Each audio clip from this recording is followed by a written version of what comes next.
Ladies and gentlemen, we are back live again. I apologize for the delay. My guest today is having a little bit of technical difficulties. Whether that's his fault or not, is irrelevant. Oh well, Computers are stupid. computers are stupid. We can't get his video up, but that's okay. Joining me today, the one, the only, my brother, Aaron Southwick. How you doing, Aaron? I'm great for a little blue emoji, man. Yes, you are the little blue emoji man. Truth. The truth in 2019, that is what we deal with. Shit, Aaron, rocking the profile pic. Look. But guys, we're here today. We're going to start doing these whenever there's a UFC fight card that we are interested in. UFC 239 is tomorrow night. Tomorrow morning for you people over in the UK or in Europe. And it is an absolutely insane fight card. Absolutely insane fight card. Aaron, initial thoughts on it? This is probably one of the craziest fight. Actually, not even one of. This is the craziest fight card that we have ever had in the UFC. Nothing has ever come close to this. Like, I don't even like every single fight on the main card could be a main event of a different card. There are prelim fights that could be main event fights. Yeah. Like, it's nuts from top to bottom. Every single fight's going to be a banger. So I'm over the moon excited for it. Oh yeah, me too, Aaron. It's going to be an absolutely insane fight card. We're having people over tomorrow for the fight. Doug, everybody congratulate Doug. Whether you're watching this live or not, congratulate Doug on getting engaged over this long weekend that he took. It's not really a weekend at this point, but I mean, listen, he took the long weekend. It's a week-long weekend. That's what we call it. So congratulations, Doug. We're really, really happy for you. But Aaron, so let's go ahead and let's jump into this fight card. So first up, Alejandro Perez versus Song Yadong. Yes, I do love that last name. Go ahead, give me your thoughts on the fight, because I'm not going to lie, I don't know much about these first two guys. So Alejandro Perez is the perfect fight for Song to basically, this is his come up fight. Like, he's a very exciting prospect. He's been mashing dudes' faces in, and this is his chance to get inside the top 15. He's 13-3, and he has 2 no contests in there. He's one of these Chinese killers that's coming out right now. And I mean, it's in the 135 division, so it'll probably go 5 rounds, but I mean, this dude is just an animal. Like, everything he does, it's just full speed Song Yadong. And Alejandro Perez, he's good. He's a scrappy little Mexican man, like they all are. So it's hard to call these kinds of fights because Song isn't as technical as you would think. But Perez is just one of these scrappy dudes that'll take a shot and keep coming forward. So I don't know. I'm going to say probably decision Song Yadong. And that's probably that. So Matthew said biggest Chinese killer since communism. I would say since the bird flu, but yeah. I mean, either way, we go with one or the other. I mean, it is a hard one to predict, but I do know that Song Yadong is actually somebody. Someone is impersonating my icon. George, listen. Aaron is just trying to mimic your Ashley Young hate. That's all he's trying to do. I've just always wanted to be George. I think that's true.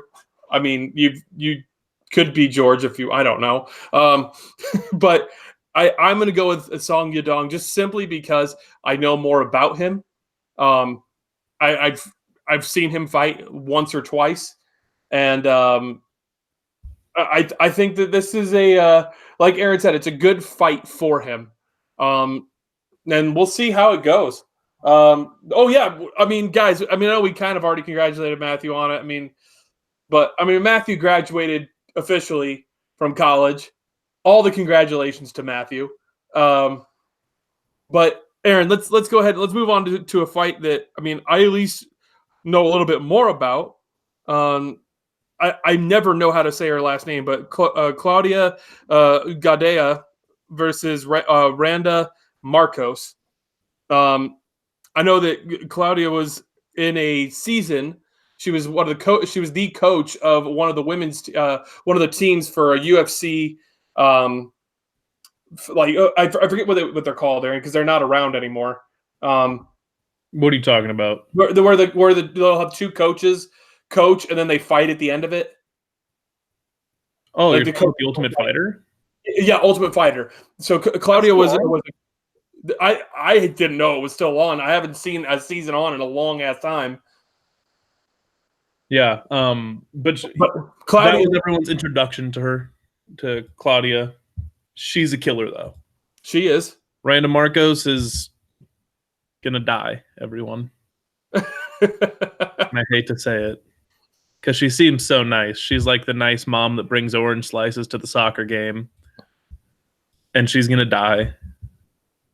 And Claudia Gadelha is gonna get arrested, and it's gonna be sad. I don't know why this fight's happening, to be honest. Randa Marcos hasn't really done anything to deserve a opponent of this caliber. Really, they're just throwing things together in that women's division because it's so thin. There's really no one left for any of like the top 5 to fight. So you're kind of just throwing someone to a shark right now just because people can't look away from a train wreck, you know? I mean, you're not wrong. You are not wrong. People cannot look away from the train wreck, and it will definitely be the Claudia show on this fight. I mean, George is saying it right there. I mean, congratulations to so many people. I mean, Olivia is a little sad right now, guys, but I mean, it is. We deal with it as we come. You're damn right, George. I'm awesome. What's up? You guys for being awesome. Yes. But I mean, Claudia's gonna probably run the train on Randa. I mean, she's number 5 in the world in the women's strawweight division, and I don't see it really going any other way. I mean, but Aaron, the next fight we got another good one. Marlon Vera versus Nohin Hernandez. I never know how to say the first name. I just call him Noah because it's just Nolan, basically. Yeah, just say Nolan. Yeah. No. So, but yeah. Anyways, this fight makes me super sad because we were supposed to have Sugar Sean O'Malley fighting on this one, and it's actually one of the bigger storylines going in to this whole thing. Is he had a ban from USADA for a quote unquote performance enhancing drug that he never took, that a bunch of his teammates never took either. They were taking a substance, like a protein powder basically made in China, and those damn Chinese can't clean a vat out after they make some steroids in it. And they just tested for like a micro dose of steroids, so they got a 6-month ban. And USADA even said it didn't affect their performance at all. They just have to ban them. Well, that same banned substance showed up in a picogram like it did for John Jones, except they're not going to move this fight for Sean O'Malley. So he has to go off the fight card. He's not going to serve another suspension, but Sean O'Malley is one of the most talented fighters in the UFC, one of the most dynamic and electric fighters you're ever going to watch in the UFC. And he's not allowed to fight because of a stupid rule. So I'm protesting this fight. But if I was going to pick a winner and I was going to say someone was going to murder someone, Marlon Vera has fists made of nuclear weapons. So there's that. Mo, good to see you in here, man. Hope you're enjoying the UFC talk. Like I said, we're going to try and start doing these a little bit more often. Start talking about things that, we care about. And as a matter of fact, Aaron and I were just talking about trying to get the next Arizona Cardinals / NFL video out. And we're gonna figure out when to get that one out. But I mean, listen, I was really sad to see. Can you please both confirm whether you love the? So, George, that's actually something we were going to talk about at the end of the stream, but I guess we'll talk about it now. Aaron's going to bring that over the next time that he comes over, and we will be doing the UFC review and the Earn Brew review. That's a weird thing to say all in one. And the Earn Brew review all in one video. So more reason to watch the next video. There you go. But I am really sad that Sugar Sean O'Malley is not going to be fighting in this. And Aaron was the one that got me turned on to this kid, because he was on Joe Rogan's podcast, just kind of talking about fighting and other things in life, and he's got such an incredible story. And I really do feel bad for the kid that, sometimes things just seem to screw you over. And with the way that, USADA does things, it's stupid. It is. Yeah, USADA needs to get taken out. There's different organizations that do the same thing that are much better and not as stupid, because USADA is just the worst. Iron Brew is how it's pronounced. Listen, irrelevant. We're in America. We say things however we want because we're America, because freedom, Matthew. Because freedom. He's right next to me, but I can't show any of you because cameras are stupid and computers are dumb and technology is stupid. So we've got that, and we've got Proper 12. There's going to be a lot of Proper 12. We're going to mix it all up. Who cares? It's a big Scottish drink at that point. Scottish, Irish. I mean, same thing. Exactly, Matthew. You can't argue freedom. Congratulations. You're coming to freedom. Yeah. Sorry, guys. Had to be a little weird. But yeah, I'm going to go ahead and go with Marlon Vera in this fight as well. But again, I feel so bad for him. And it's unfortunate that fight cards, like especially on the prelims, that the fight card had to be ruined because of one stupid thing that is something that can literally be due to a contaminated substance. It could literally just be down to that. So I don't know. That's just me. George is out here sipping his tea. But Aaron, next up is a fight that, I mean, this is one of those fights that you could say probably could headline a fight card, like a fight night kind of fight card, in Gilbert Melendez versus Arnold Allen. Gilbert Melendez is an absolute legend of the sport, and Arnold Allen is somebody that's a very much so up and coming fighter. I'm excited for this fight. Go ahead and give me your thoughts on it. Yeah, this fight, Arnold Allen is, for all you in the UK, he's one of you, and he's just a beast in every sense of the word. He's young. He's got a 14-1 record. He finishes almost every fight that he gets into. And this is the perfect test for him because Gilbert Melendez, while he might not be as good as he once was, he's still basically a gatekeeper in the UFC, that if you want to make a name, you got to get past a guy like him in the 145 division. And Arnold Allen, while I would think he shouldn't have an issue with that, Gilbert Melendez is one of the craftiest guys I've ever seen. Yeah. Like, he's so technical. He's so precise with everything that he does. He doesn't waste any energy doing stupid things. And he's got a great gas tank that lets him fight for all 3 rounds, no problem, and just beat the hell out of a dude. But if I had to make a prediction as to what's going to happen, I would think that Arnold Allen is probably going to just crack him in like the 2nd round. And it's either going to just end in submission or TKO, because Arnold Allen he's an exciting young dude. He's a special guy coming up. Well, and I just looked at his record, Aaron, and he actually has basically equal finishes between TKO and KOs, submissions, and decisions, which is very, very rare to see. It's very equal across the board. Yeah. But I am going to go – the reason why I'm going to go with Arnold Allen is for one simple reason. His nickname is Almighty. For God's sakes, people. Like, your nickname is Almighty. The guy's going to die. Like, Gilbert Melendez might actually die. I mean, it's possible. It could. I mean, but real talk, though, I really like Arnold Allen. I've seen a little bit of him. I've seen enough to know that he is very, very dangerous in every aspect of his game. And I am excited to see just how he will deal with Gilbert Melendez. Because like Aaron did mention, Gilbert Melendez, while he might not be as talented as he once was, is still a very smart fighter. He's very smart, and he's got a hell of a chin on him. So I really think that this could be one of those fights that could possibly steal fight of the night if it winds up going as well as it could be. Might be being stupid here, but does UFC stand for Ultimate Fighter Championship? Oh, very close, Doug. It's Ultimate Fighting Championship. But I mean, you really weren't far off there. It's not a stupid question at all, by the way. It's really not.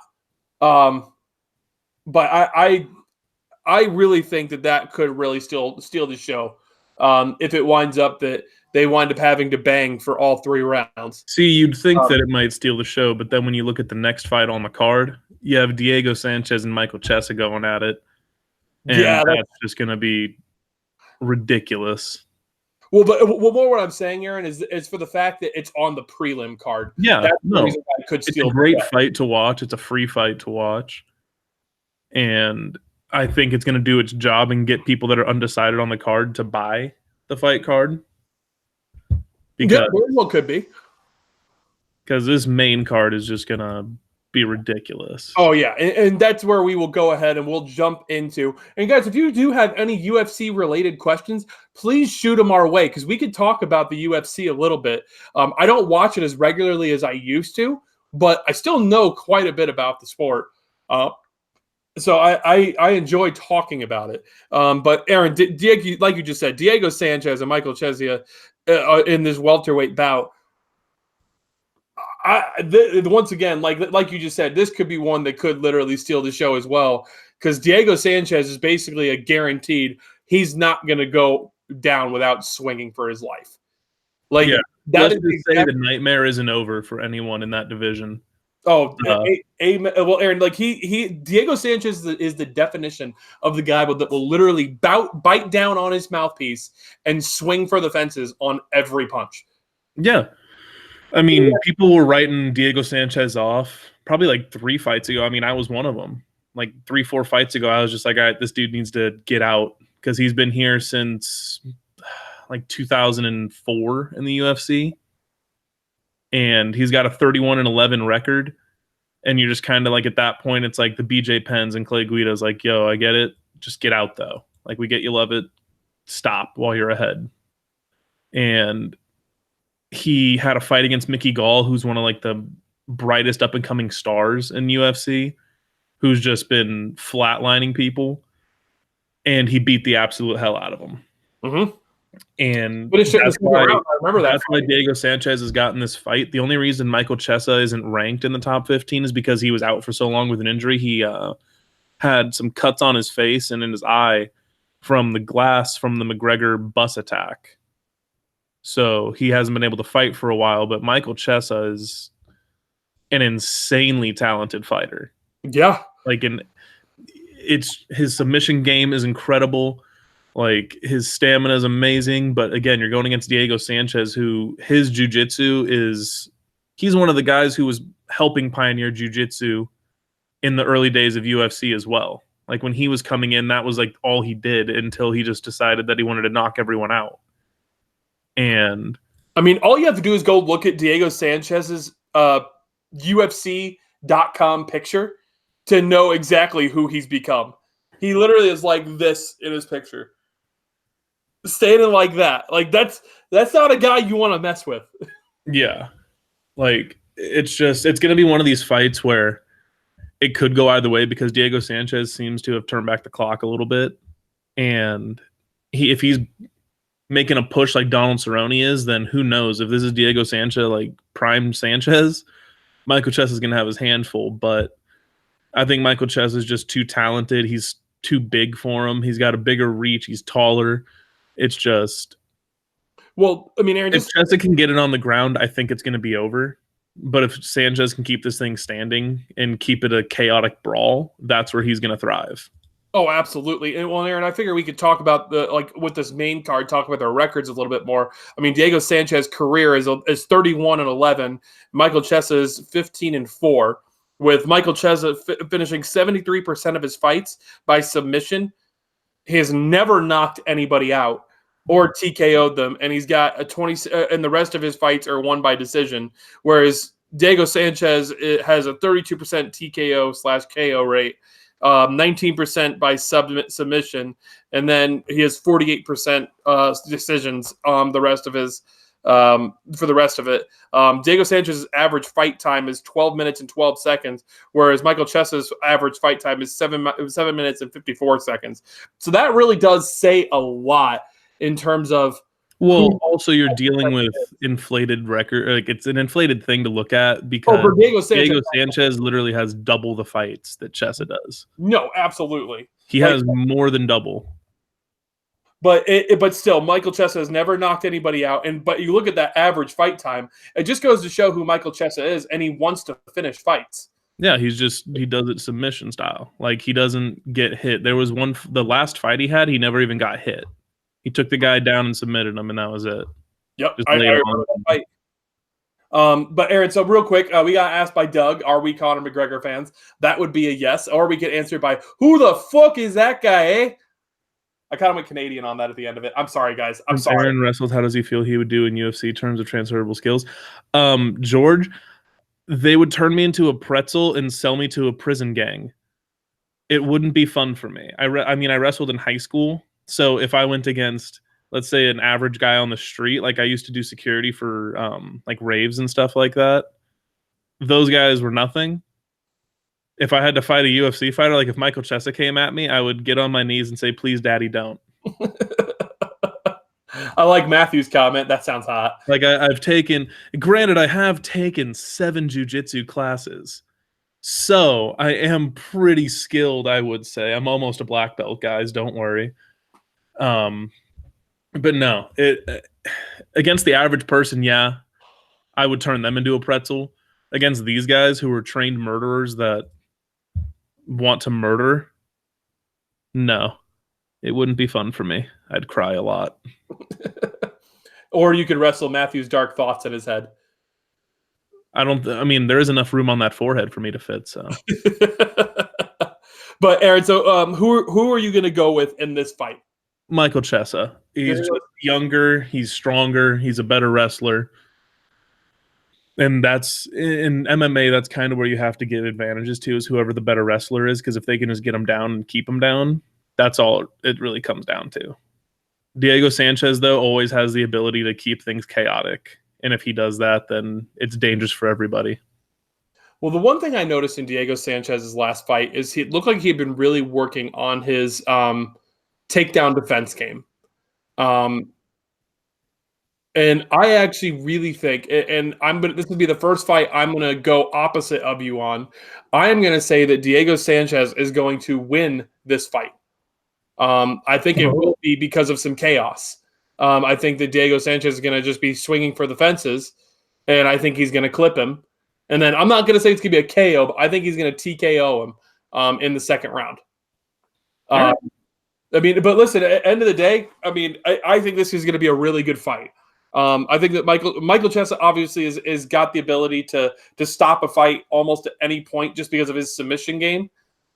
He's kind of like, he's basically a spider monkey. He finds ways to do things that are just insane. But I'm going to make the prediction that it's going to be Diego Sanchez. It's going to win because of some craziness that's going to happen. I'll be bringing new content when I get back from Tenerife. We'll be talking PL and doing some predictions for league table. Doug, awesome, man. Michael Chiesa sounds like a chess player. He kind of looks like he could be one too, in fairness, just minus the tattoos. But Aaron, we'll go ahead and we'll move on to one of my favorite fight names, Jan Blachowski. What? I said Blachowski. It's Blachowicz. Blachowicz. Sorry, I said I meant to say that, but all right, everyone, we're unsubbing. Let's get out of here. Listen, guys, I might be having a stroke. It's very, very possible. But versus Luke Rockhold, who Luke Rockhold is one of the most interesting characters in the UFC. I think that's the best way to put it. He's dated Demi Lovato. He's got quite the ego on him too. But Aaron, go ahead and give me your thoughts on this fight. Yeah. It's a really interesting fight because Luke Rockhold is moving up to 205. and it'd be interesting to see if he can reinvent himself because he's had some struggles down at middleweight. Like trouble making weight. Like there was one fight where he had to try to cut that day of, and he had to cut 20 pounds and just couldn't do it. And a lot of these guys now you're starting to see them move up in weight. But I mean, he got knocked out by Bisping and Rio Romero. He's been injured trying to cut weight. I think it's just really a good move for him health wise to move up to 205 because there's a lot of health risks that come when you're a big dude. I mean, he's 6'3" and he's chiseled. So he probably walks around somewhere in 220. So moving up to 205 is hopefully the healthy move for him, and we might see a different fighter altogether. But Jan Blachowicz is just this guy. Like, he's a Polish destroyer. Like, he submits everything in sight. His grappling is probably top 3 in the 205 division. And I mean, he's submitted Nikita Krylov, who is an insane grappler, insane jiu-jitsu guy, with a Darce choke, which you don't really see very often ever.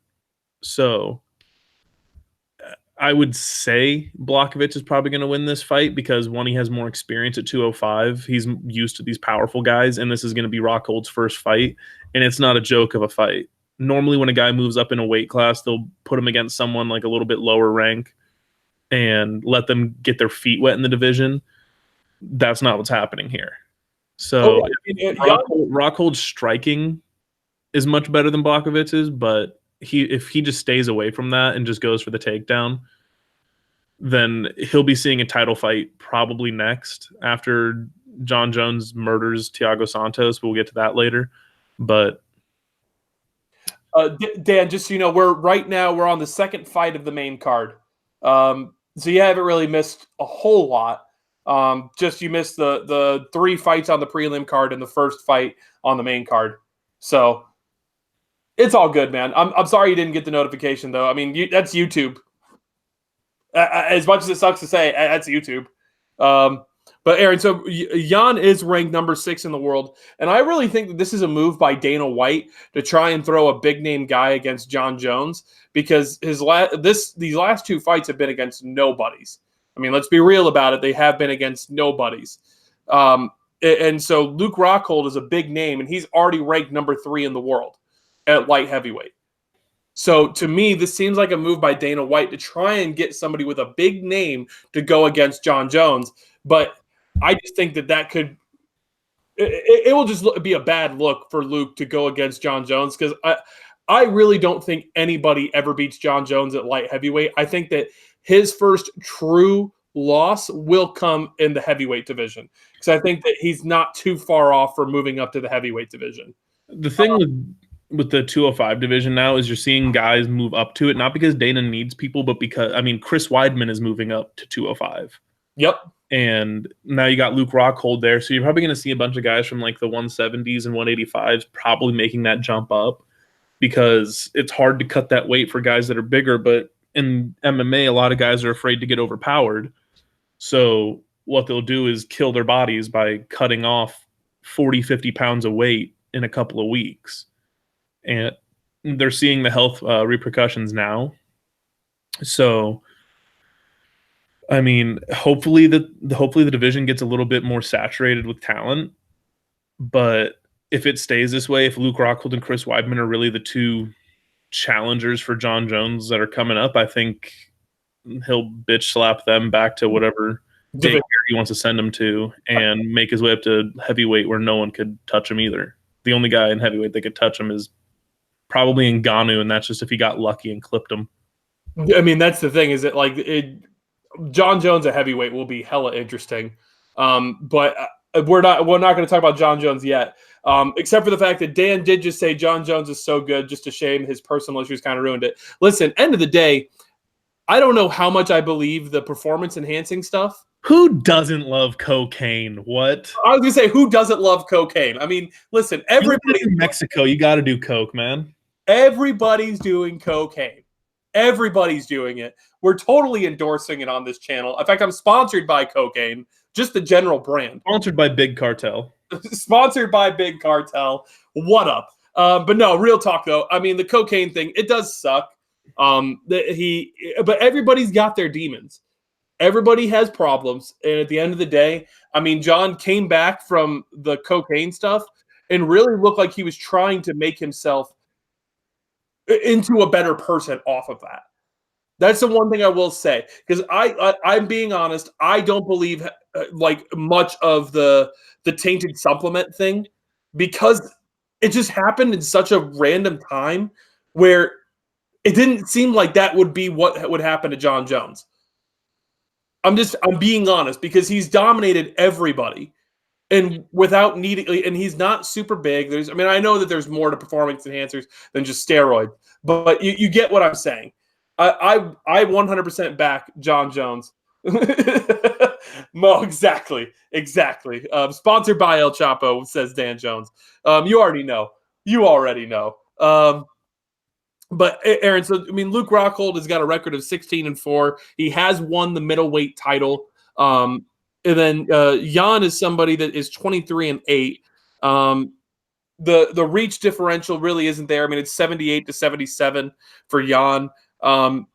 Luke is 6'3", and Jan is 6'2".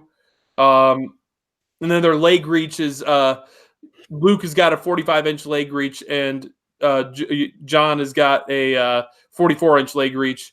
Both of the Luke has a pretty impressive finish rate. He's got an 88% finish rate, basically, whereas John has got about 60% finish rate.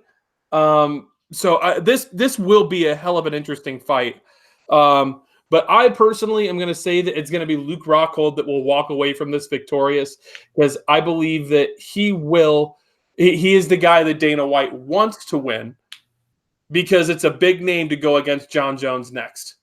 So I think that it could be one of those things that you throw the quotes around it that could be a little bit fixed for Luke to win, because that would be the bigger name to go against John Jones and be able to sell some more pay-per-views, because at this point, that's what we're looking for. Doug, have a good night, man. And then, yeah, we will be doing a USA versus Mexico preview here very, very soon. Can promise that. But anyways, Aaron, we'll go ahead, and I mean, you're going with John. I'm going with Luke Rockhold. So another fight that we're going to differ on. So I mean, main card so far is pretty interesting. Because I really think that both of those first two fights could really go either way. Yeah. But let's go ahead and let's move on to a fight that I know that we're both severely looking forward to: Jorge Masvidal versus Ben Askren. Man, what a fight! I mean, Askren and Masvidal are finally going to fight after like months of trash talking back and forth. Askren's more like the Chael Sonnen, like he knows how to sell a fight, and Masvidal is more like, if you're going to talk shit, keep that same energy when we're in person. So no matter what way you slice it, both guys are operating at like the top of their game, and they're both kind of later in their careers at 34, but also they both have like generated like the most, how do I put it, like skillful fighting up to this point in their career. So they're both at the peak of their careers right now. Whoever wins is probably getting a shot at Kamaru Usman, and that's going to be a tough fight for either of them. But the welterweight division is probably the number one division in the UFC when you look at all the talent that's throughout it. And that's awesome, because getting Funky Ben over here is really going to be amazing to see because I do think he is going to beat Masvidal. I think everyone underestimates Ben Askren because he doesn't look like a fighter. He's chunkier. He doesn't really throw too many punches. He just wrestles you down and manhandles you. That's about it. Well, and I'll say this, Aaron, about Ben Askren. Ben Askren essentially looks like me. He literally looks like an average guy that if you were to see him out on the street, you'd probably be like, meh, he doesn't look like anything special, but damn, is he one of the best wrestlers I think that the sport has ever seen. Yeah. But just so you guys know about Ben Askren, um, Ben Askren is somebody that Dana White absolutely despises. Um, he despises him so much that I went to go click onto the match stats, and he doesn't even have his record or if he won his last fight or not in the UFC's website. This is on UFC.com. Like that to me says a lot about how yeah, I get. Yeah, Dana White does hate him. That is true. They've always had beef. He just knows that Askren's probably like the best thing for the division right now, considering he's the biggest name that's out there. And Dana White always has weird personal beefs with people, though. Like he got rid of Demetrius Johnson, who's not even arguably, he is probably the best pound for pound fighter ever. When you look at what Demetrius Johnson did to people, yeah. But getting Ben Askren over here is huge. And that fight with Robbie Lawler, I mean, he kind of threw him to the dogs on that one, and he prevailed. Well, you can argue whether you thought that it was a legit finish or not, but it's incredible to watch what happened. I mean, he got dropped on his head by Lawler. He got pounded in the face. Like Lawler was hitting his conscience into another dimension, sending him into the upside down with Stranger Things 3 coming out, everyone. Go watch that. And Ben Askren still got back up, wrestled him back down, and got him in a bulldog choke and finished the fight. And Masvidal, he's a scrapper just like Robbie Lawler. Masvidal is got that mentality that he just wants to hurt you. I mean, he said I listened to Joe Rogan's podcast, and Masvidal was on and talking about how he actually wants to hurt Ben Askren, that he's never felt like that with any fighter before, but he wants to hurt him and like send him back. And Ben Askren just kind of treats this as business, like when he talks shit about people. And Masvidal doesn't think like that. So I'm kind of here for the bad blood. I want to see this fight. I want to see the bad blood, I want to see them kill each other in there. Yeah. Because that's what's being hyped up right now. So, I mean, Aaron, Jorge Masvidal does have a pretty impressive amount of wins. I mean, he's got 33 wins and 13 losses. It's Ben Askren has an incredible record when it comes to his professional career outside of the UFC. Ben Askren is currently the number 5 ranked welterweight, and Jorge Masvidal is the number 4 ranked welterweight.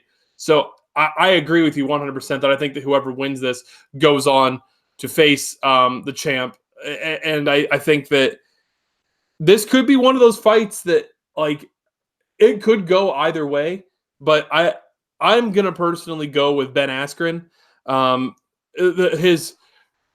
His level of wrestling is just so good that I'll believe he can be beaten when he's actually beaten. Like I'm pretty sure that he's only lost one fight in his entire professional career. And I can't. But the only reason why I don't, he's undefeated. I'm pretty sure he's undefeated. Yeah, he is.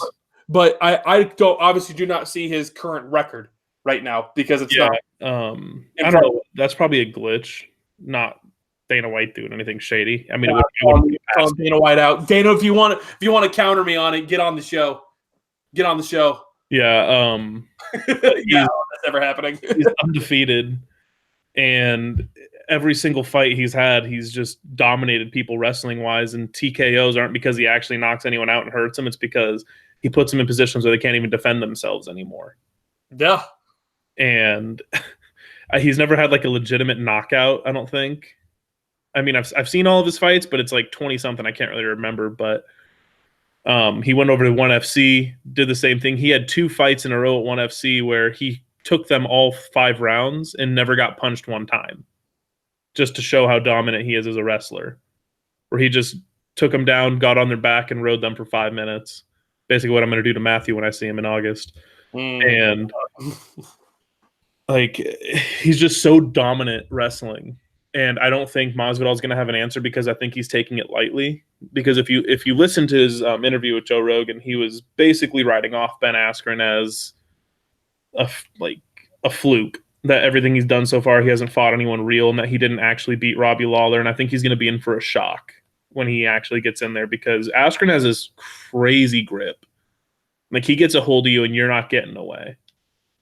So we saw that in his last fight. yeah, and his last fight, I guarantee you, is probably the most he has ever been seen by anybody. Yeah, at any point in time in his career. But Aaron, I know that you're going Ben Askren as well. You already said that. So I mean, I just think that Ben Askren is just too good for Jorge Masvidal. That's just my opinion. yeah. But George said, "Do you think you can tell who will win every time in these bouts? If you have to watch them for long enough, you would know their capability and how the match will unfold. Or are there variables that I haven't considered?" So, George, that's actually a really great question. And I would say for the most part, you will know who's going to win a fight going into it for the most part. But there are definitely fights where you are basically even up with the guy and you don't know what's going to happen. And then literally anybody can make a mistake in a fight. Like, that's the whole thing. Is like you're talking about the variables you haven't considered. Is a mistake can happen at any point in time in a fight. A guy could overextend a punch. He could go for a takedown, and the guy's coming up for a knee to the body. There's so many things that can happen that are just so fluky in a fight that you never know who's going to win at the end of the day, because it just is. There is just so many things that can happen. I mean, Aaron, what are your thoughts on those questions? If you're educated on the sport and like you know who's fighting and you know what they're good at and you know strengths, weaknesses, things like that, you should know who's going to win every fight. But I mean, there's a reason you show up and fight, and that's because anything can happen. Like the Diego Sanchez fight. I mean, you would assume Michael Chess is going to win, but like we were saying, Diego Sanchez, if he keeps things chaotic, he could win. Like the Arnold Allen Melendez fight, Arnold Allen should win, but Melendez is super technical, and if he just cracks him the right way, who knows? Same with the Blachowicz and Rockhold fight. Even this fight with Masvidal and Askren, if Masvidal lands a shot, who knows what's going to happen? I mean, Askren's proven he's got a great chin throughout his career, but all it takes is one punch for everything to get thrown off. So you should always know who's going to win.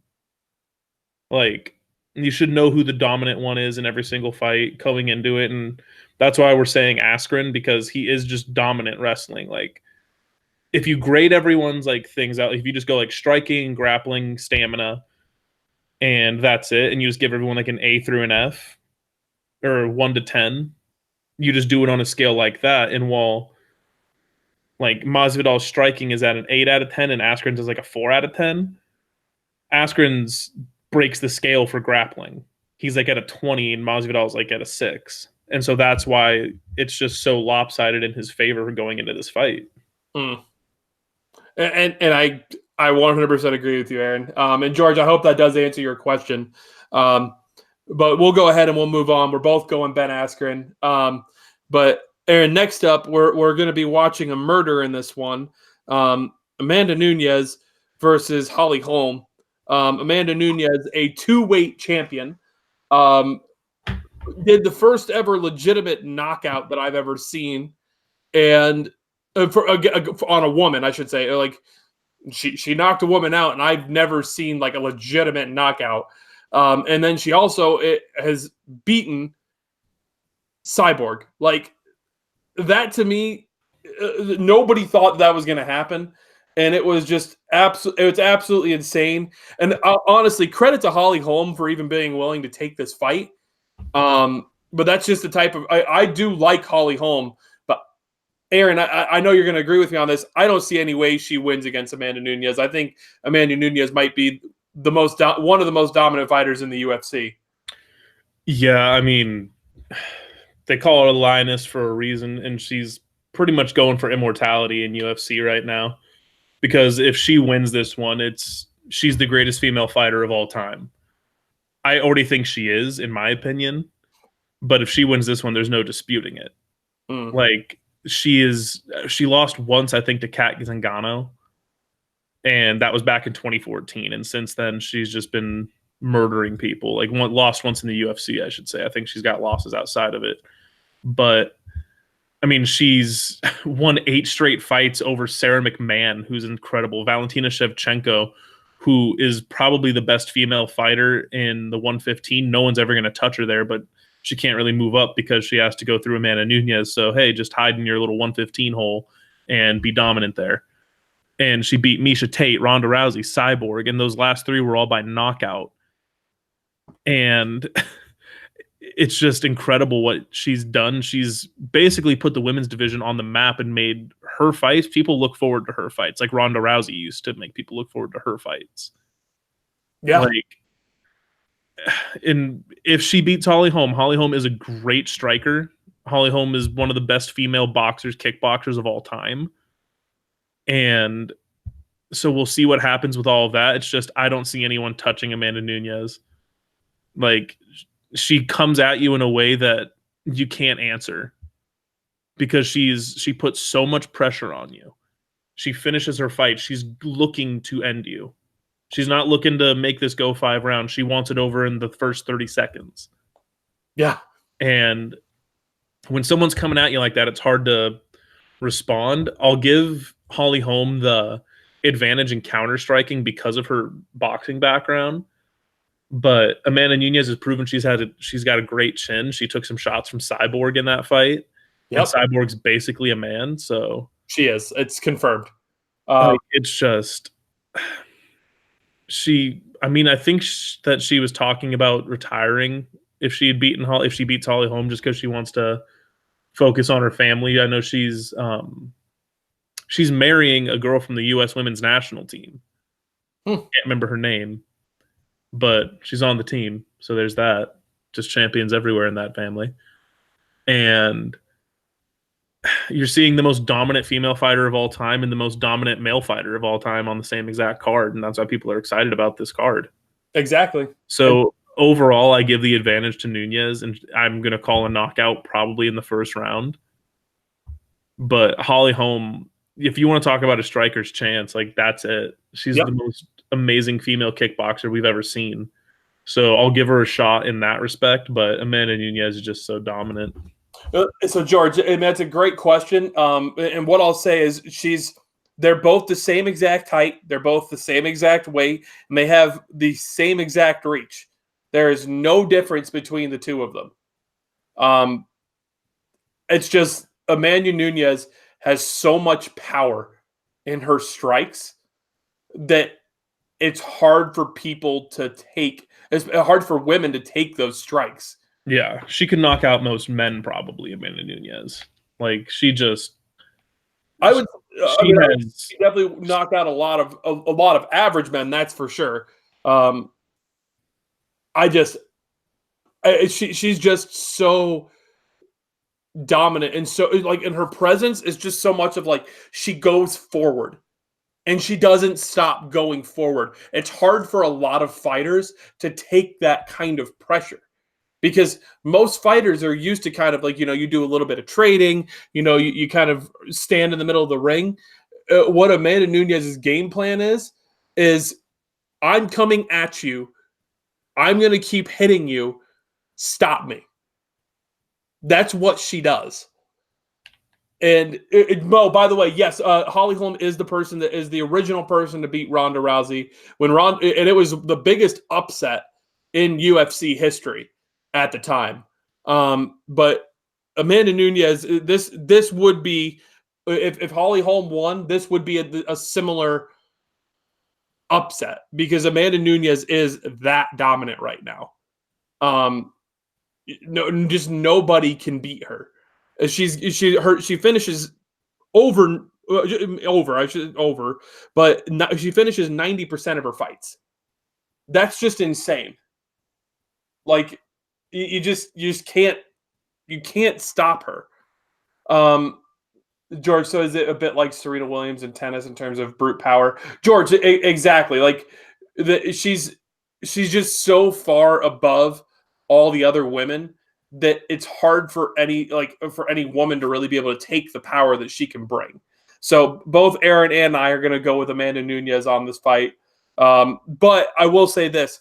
if we get the Holly Holm upset, I mean, I'll be really, really happy for Holly because Holly is one of the nicest fighters in the UFC, and she's constantly taken the hardest fight available. She has constantly taken it. I mean, when nobody else would fight people, she would fight them. So for that, I will at least say if she wins, I will not be upset in the least, and I will be very happy for her. And I'm sure Aaron feels the same way. Yeah. So Dan said it's a combination of ability and fighting style, and Dan, that's exactly it. She would honestly kill most men in that are not fighters in any Kill fight. those men that are fighters, dude. Like I watch so much from like ONE FC to Bellator to this, and her striking technique is perfect. Her power, she has the power. Like there's a lot of guys that can't hit as hard as her, and that's just true. Like it's a weird thing that people. It's like a guy in baseball who could throw 100 miles an hour, or I don't know. I'm trying to think of it in terms for soccer for all you guys. Like there's only a few like world class soccer players. There's only a few people in the world that can hit hard like this, and it's game changing power that Amanda Nunes has. Because anything you game plan, and no, Matthew, you can't headbutt in the UFC because yeah, you'd be in the Hall of Fame of the UFC if that was allowed. And it's like there's Francis Ngannou who hits hard like that, and it used to be like Junior Dos Santos to hit like that, and Amanda Nunes hits like that. And so no matter what your game plan is, it doesn't work because if she clips you, you're going to go down. If it's the same argument with Francis Ngannou, who's not on this fight card, but if you guys want to see the most terrifying human being in the world, just look him up. And he has fights where you watch them and he doesn't even like hardly hit the guy. Like his left pinky clips the guy's chin and the guy goes down. And it's because it's that kind of power. It's the same with Amanda Nunes, where if you watch some of her fights, like when she knocked out Ronda Rousey, the first couple of shots didn't land clean, but they rocked her because she hits that hard. So whatever your game plan is, if she touches you, it's out the window. Yeah, I mean, Aaron basically just summarized it perfectly there, guys. But I mean, Aaron, we're going to move on to the last fight of the night. It is the main event. This guy is the reason why I am still in love with the UFC to this day.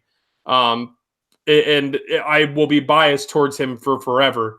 John Jones against Thiago Santos, who is, I mean, he's ranked number 2 in the world right now. But he's got a decent record in his career. He's got a 21-6 record.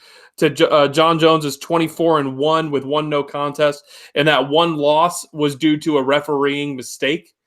But the stats for this fight are just absolutely insane, and I just think that this fight, I mean, it's really it's unfair for people to fight John Jones just because of in this division because of his length.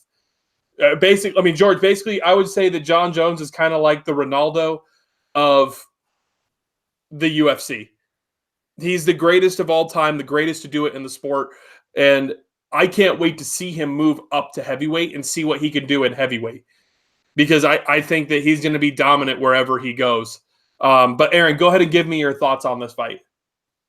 I mean, this fight's just a shoulder shrug from the UFC. Like, that's all it is. They were just like, I mean, who can John Jones fight? And they kind of just shrugged their shoulders and said, hey, Thiago, do you want to fight him? And he just went, not really. And they're like, well, if you want to stay here, you're fighting him. So it's not going to be fun for anyone to watch. It's going to be kind of sad to watch. Like, they're trying to bill it as, oh, Santos has a puncher's chance. He doesn't. He hits hard, but not game-changing hard, not like what I was just saying. And even if John Jones gets clipped, he's shown he has a chin where he'll be able to move through it. Yeah. And if he did ever get clipped and went, I don't like getting hit that hard, he'll just take him down. And it's going to... Like, there's a reason I don't sound excited for this fight, and it's because it's literally boring. Every fight John Jones has had since the first Gustafsson fight, and that was a long time ago, every fight since then has been boring, except for the Daniel Cormier fights, because there's no one really on his level in the 205 division. That's why I'm excited to see Weidman and Rockhold move up and maybe present a challenge, but still probably not. And John Jones, if he moves to heavyweight, I think Ngannou's got the best chance to beat him just because of that power. Maybe Stipe Miocic. But it's just, at a certain point, it's kind of ridiculous. It'd be like, I don't know. Like, there's really no comparison for it with how dominant he is in the 205 division. This fight, Thiago Santos isn't number 2 in the world. They just made him that because he's fighting John Jones. And at a certain point, they just shrug their shoulders and there's no one left for him to fight because he's beaten everyone in that division and he's going to clear it out. And he could stay in that division and end his career 50-0 if he wanted to. He'd never lose to anyone at 205. But I don't know if he'll want to do that. I don't know. If John Jones wants to go 5 rounds because the UFC said, hey, keep people looking at the sponsors on the cage, then he'll keep it 5 rounds. If he wants it over in the first, it'll be over in the first. Like, I mean, Aaron, there's a reason why we've got the proper 12 ready. It's because I think that there's going to be a lot of finishes in this fight card. And I believe this is going to be one of them. I mean, Aaron, like you said, I mean, I just love John Jones. And that's I'm with Aaron. I'm kind of like meh about the fight because John Jones is better than everybody in this division. I mean, just his reach alone. He's got an 84.5-inch reach to this guy's 76-inch reach, and he's got a 45-inch leg reach to the other guy's 42.5. Like, when you have that big of a statistical reach advantage, that alone makes a difference in a fight because it makes it so all John has to do is keep his distance in any fight. And the other guy's not going to get close to him. Yeah, and George, just to answer your question, the rankings aren't usually accurate. They're more based on who's fighting who at the time, and they kind of use them to make it look more appealing to people who don't really know as much about fighting. But and George, even when he gets older, yeah, his reactions and pace are going to erode. But no one. Here's the thing: it'd be like saying right now, Ronaldo, young prime Ronaldo would beat Ronaldo, or like young Messi would beat today's Messi. But even the older versions, no one's better than them still. You know, Aaron's like absolutely right on that. It's kind of like that. Like they're even when he gets older and slower, still no one's really going to challenge him unless like we get another John Jones type of dude coming up. Yeah. In that division, specifically that division. That's what makes it hard. Like there's young dudes coming up all over. Sean O'Malley could be as dominant as John Jones. He's just 145. He could never fight John Jones. He could never be in that type of division. And the 145 division is so saturated with talent. It's harder to be as dominant as John Jones has been. And granted, John Jones's early career was insanity. I mean, he was fighting the best fighters in the world, like every single fight. Dude, there was a time where the 205 division was the best division. Yeah, I mean, like I'm going to read his early fights off. I'm trying to look him up right now, but it was like there was a stretch where he fought like Rashad Evans and Rampage Jackson and Lyoto Machida and Vitor Belfort, Chael Sonnen and Alexander Gustafsson, Glover Teixeira, Shogun Hua, Ryan Bader. I mean, it goes on, fighting the best 205s that we've ever seen, and he was making them look silly while doing it. He was making them look bad.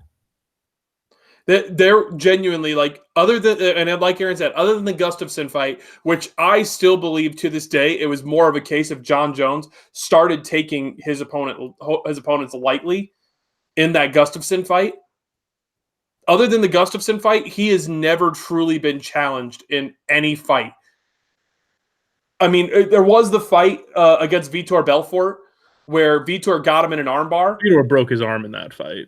I mean, it was pretty damn close, that's for sure. He broke his arm in that fight. I'll stand by that to this day. His arm was broken and he fought through it.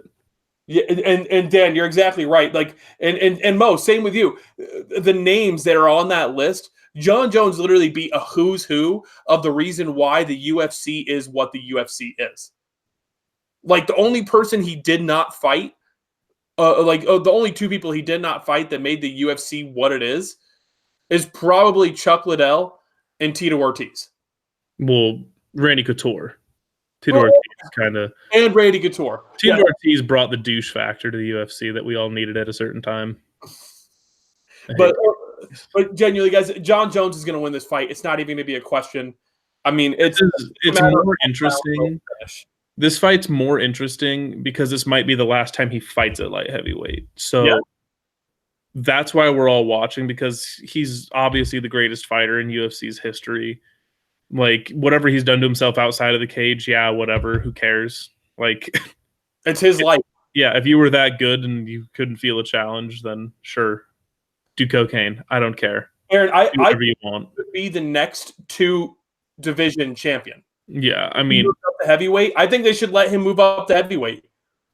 Like, he could be a 2-division champion. He does have the talent to fight at both, but it's not that that they wouldn't let him. They'd love it, but I don't think he'd want to, because he's been vocal in the past about champs and how they don't ever defend both belts. They defend one, and then like 6 months go by, and then they defend that same one again, and then whatever belt it is that they're not defending, that division just gets held up and put in a roadblock, basically. That's very fair. And Dan, you're absolutely right. He is just a generational talent. John Jones is a generational talent. He's somebody that we might not see another guy like him in this division for a very, very long time. I think the only guy that we could possibly, in terms of what the UFC is today, the only other guy we could possibly put on his level is Demetrius Johnson. And Demetrius Johnson, it just sucks is that he was in a lower weight division, because if he was doing the stuff he did, even at 155, there's no doubt in my mind that he would probably be one of the biggest names the sport has ever seen. Yeah, but people don't want to watch dudes that weigh 125 punch each other for some reason. And I don't get that. Like, it was the most technical, skilled fighting that you'd ever going to see. Demetrius Johnson one time threw a guy in the air and caught him in an armbar. Like, just caught him in an armbar, and then the fight ended, and the guy that he did that to just looked at him and laughed and was like, what the hell? Like, how are you? How good he was that the guy would just laugh and be like, all right, well, that's how that fight ended, I guess, because that's something he can do. He threw him up in the air and caught him in an armbar. Go look it up. Look it up. Like, if you haven't seen it, go look up Demetrius Johnson flying armbar. Like, it is the craziest thing you're ever going to witness. It was absolutely insane. But, guys, I've got to wrap it up there. I've got to get back to my family. So, Aaron, thank you for joining me today. Genuinely, I can't wait to watch the fights tomorrow with you. Anything you want to shout out? I know I put the link in the description below, but I figure I'll let you talk about it. Yeah, just I've streamed on Twitch for a while now. I'm starting a new channel up, and it's going to be more serious. Like, I'm taking it more serious. So if you want to go follow me on Twitch, that'd be great. And also follow me on Twitter. I'll be letting you all know when I'll be streaming. So, like, I mean, I'm trying to stream regularly now. I'm hoping to get it streaming tonight and maybe play some, anything really, from Fortnite to Destiny, Overwatch, League of Legends, anything like that. So if you guys are interested, yeah, go ahead and follow me. And yeah, I'll just be doing that stuff from now on. And guys, Aaron's not only is Aaron my brother, but I would go as far as to say Aaron is my best friend. Go support him, because he is one of the funniest and most genuine individuals I know. Just go support him. Aaron is awesome. Yeah, we do a lot of hanging out like we do here too, and just talk and watch videos and stuff and have a good time. Exactly. But guys, just genuinely thank you to everybody. We'll be doing the review most likely tomorrow night after the fights, which would be early in the morning for you people over in the UK. But Nick Kyrgios thoughts. but Aaron, I have to get out of here. I'm sorry. Okay. But yeah, just genuinely thank you everybody for joining us. I really do hope that you all have a great night, a great day, wherever you're at and whatever you're doing. Keep doing you, because I love you guys. And you guys are awesome. We'll catch you guys tomorrow.